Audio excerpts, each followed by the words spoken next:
This is part 8 of our series, The Invisible Return of Jesus Christ. And we are in a section called The Invisibility of the Kingdom. That is, an invisible kingdom demands an invisible king. But currently we're looking at the very large context of 2 Corinthians chapters 3 through 6, which is a covenantal transformation passage. And it speaks about the transformation from Old Covenant to New Covenant. It wasn't sudden. Hebrews 8 verse 13 is very clear, and 2 Corinthians chapter 3 is explicitly clear that they were undergoing a transition. As each elect Jew was coming to faith in Jesus Christ, the veil was being removed off of that entire body. So we're in chapter 4, and 2 Corinthians chapter 4 continues that covenantal context. So again, we're going to read just a few verses here, and we're going to delve into a new topic. We just finished the topic of light, which is going to surface again, but we're addressing a different topic, and it's a complex topic, but very, very important nonetheless. 2 Corinthians chapter 4, verses 1 through 18. Therefore, since we have this ministry, as we received mercy, we do not lose heart, but we have renounced the things hidden because of shame, not walking in trickery, nor distorting the word of God, but by the open proclamation of the truth, commending ourselves to every person's conscience in the sight of God. And even if our gospel is veiled, it is veiled to those who are perishing, in whose case the God of this age has blinded the minds of the unbelieving so that they will not see the light of the gospel of the glory of Christ, who is the image of God. So we're going to stop there. We've already seen that the light of the gospel of the glory of Christ is the glory of Christ. That is, when we're in Christ, his glory is upon us. It's shining upon us. But this phrase, who is the image of God, is peculiar, it's deep, it's rich, and it's from Genesis 1 to Revelation 22. Who is the image of God. Now, that word image has to be observed with a lot of caution. And why do we observe it with caution? Because there is a tendency for some neophytes to liken us to God in terms of his deity or divinity. So is image here in this passage referring to divinity, the deity and divinity of Christ, or his righteousness and glory? It's a good question. Well, a passage that serves a dual purpose is John chapter 1, verses 1 through 18. Now, we've gone through this passage before, but we're going to read this passage within this, using this very mindset of covenantal transformation, and you'll see why. John chapter 1, verses 1 through 18, and I'm just going to make some brief commentary throughout this passage. Now, remember, in Genesis, it says, in the beginning, God created. Okay? In the beginning. Now, notice what John does. In the beginning was the Word. He establishes Logos. And as we know, this is referring to Christ. And the Word was with God. And the Word, Logos, was God. So this is the very beginning.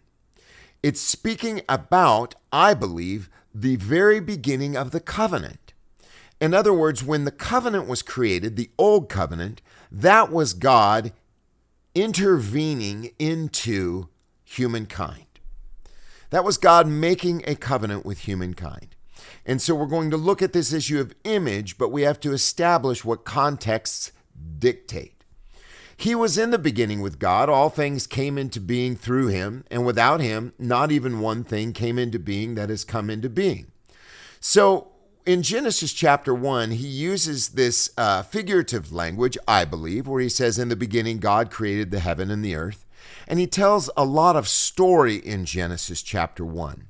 We have a talking snake. We have a tree of the knowledge of good and evil. We have a tree of life. We have flaming swords covering that tree of life. We have phrases like working by the sweat of your brow, in travail, serving your husband. These are devices and motifs that are used throughout Scripture to portray covenant relationship.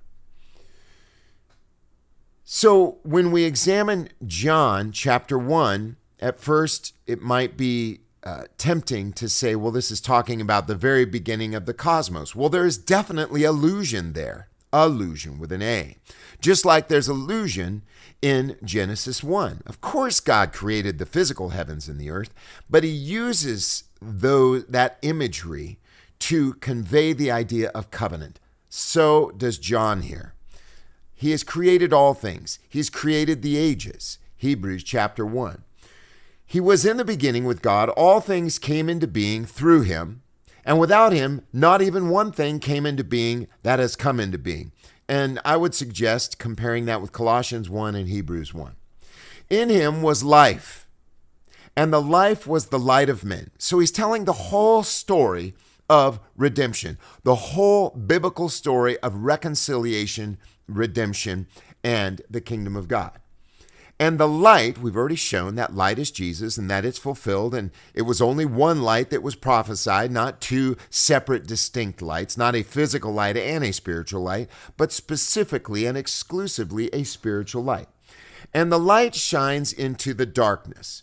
And the darkness did not overtake it. And so there's 2 Corinthians 3. There's the glory of the new covenant that excels the glory of the old covenant. So the darkness could not overtake the light. Jesus came to conquer sin, to subdue sin, as Micah 7 says. There was a man sent from God. His name was John. This is John the Baptist. This one came as a witness to bear witness concerning Jesus, the light, so that all might believe through him. He was not that light. They were thinking he might have been, but was sent to bear witness of that light. He, Jesus, was the true light. He enlightens every man coming into the world. He was in the world, and the world came into being through him, and the world did not know him. He came to his own, and his own did not receive him. But as many as received him, he gave them authority to become the children of God, to those who believe in his name, who were born not of bloods, nor the will of the flesh, nor the will of man, but were born of God. So this is a spiritual birth, a new birth, the born again birth, the spiritual rebirth of those who are in Christ. And the word became flesh. So logos became flesh. God, he was God. In the beginning was the Word, and the Word was with God, and the Word was God, and God became flesh and tabernacled among us, which was prophesied in the Old Testament, where it teaches us frequently, and God will set his tabernacle in their midst. And we beheld his glory. This is the fulfillment of the kingdom of God, to behold God. Isaiah 52, Isaiah 40, behold your God. John the Baptist to his disciples, behold the Lamb of God. Behold your God. Behold, your God reigns. The glory is of the only begotten of the Father, full of grace and truth. And as I have taught and shown very, very clearly through Psalm 16, Acts chapter 13, and the book of Hebrews, Jesus was begotten on the day of his resurrection. That was him being begotten of God. Resurrected, he conquered death and ascended to receive his glory. Full of grace and truth. Now, this is what's going to serve our purpose here. Jesus was called full of grace and truth.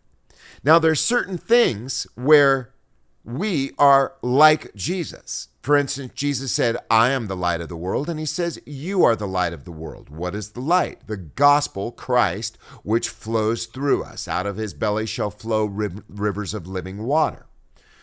So we beheld his glory. The glory is of the only begotten of the Father, full of grace and truth. John bore witness of him and cried out, saying, this was he of whom I spoke. He who comes after me has been before me. So John was said to be a forerunner, running before the king, the friend of the bridegroom, the best man, announcing the arrival of the king, the arrival of the husband, the arrival of the anointed one, Mashiach, the Messiah, the high priest. And he says, he has been before me, for he was preceding me. And out of, or as King James says, and of his fullness have we all received. What did it just say? It said he was full of grace and truth.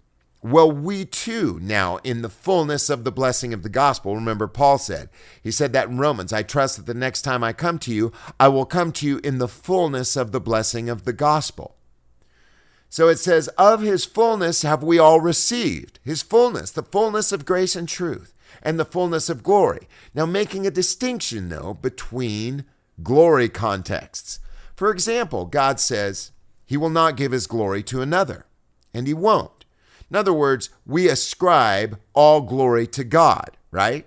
In terms of his sovereign majesty, his inherent holiness, and inherent life and light. However, he has given us his glory, not that we are to be worshiped as the Holy One of Israel, but we have the light of Christ. It's a beautiful, beautiful calling.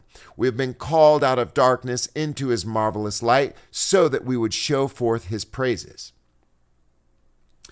So it says, out of his fullness we have all received in grace for grace. So what I'm trying to say is there is an example where Jesus was full of grace and truth, and we have received that fullness. But in terms of image, there are certain texts which speak of Jesus as the image of God, the exact representation of God. And that seems to be referring to his divinity, his exclusive divinity and deity, as opposed to the covenantal image of Christ into which we all have been transformed completely. For the law, here's your covenantal framework, your covenantal creation. The law came through Moses, but grace and truth came through Jesus Christ. You can't mix the two. The law was made for the unrighteous, the lawless, and disobedient. Well, now he considers us sinless in his eyes, holy and blameless, Colossians 1. No one under the old covenant, no one has seen God at any time. The only begotten Son who is in the bosom of the Father, he has declared him, made him known, exposed him, so to speak. The only begotten Son who is in the bosom of the Father. Now, I don't really like the New Revised Standard translation of this, which is overall a very good translation, but it doesn't translate this well. It says, who is close to the heart of God. Well, that's not what it's saying. This has to do with sonship, okay? And it speaks of us being in the bosom of Abraham, right? Luke 16. In the bosom of Abraham, that means that the person who was in paradise, which is the eternal dwelling place of God and his people, right? The holiest of all. That's paradise, the holy of holies, where God's presence dwells on the mercy seat, right? Between the cherubim. That's paradise. Well, in Luke 16, it says that this person who had died was now in the bosom of Abraham. That is, he's a child of Abraham. Galatians 6, as many as are of faith, these are the children of Abraham. So the point I'm getting at in this text is that it speaks about light, and it's spiritual light. It speaks about grace and truth. These are all spiritual things. Christ was spiritual before his incarnation. We must understand that. Jesus said, give me the glory that I had with you before the foundation of the world. John 17, verse 5. So when we get to this discussion of image, where it says, let us make man in our own image, it's not a physical image. God is a spirit, and those who worship him must worship him in spirit and in truth. So when it says this in Genesis, let us make man in our own image, he's not talking about a physical image. I believe what we shall see is he is talking about the ability to discern good and evil. And lest they become like one of us, having eternal life and knowing good and evil, we will put flaming swords over the tree of life. So they had half of it. They knew good and evil, but they couldn't live forever. So that is the image of God. So God made man in his own image, but then with the ability to know good and evil. But then they knew good and evil, and their eyes were awakened only to see they were naked. That was the difference. So that image being made with the ability to know good and evil was the initial act. Let us make man in our own image.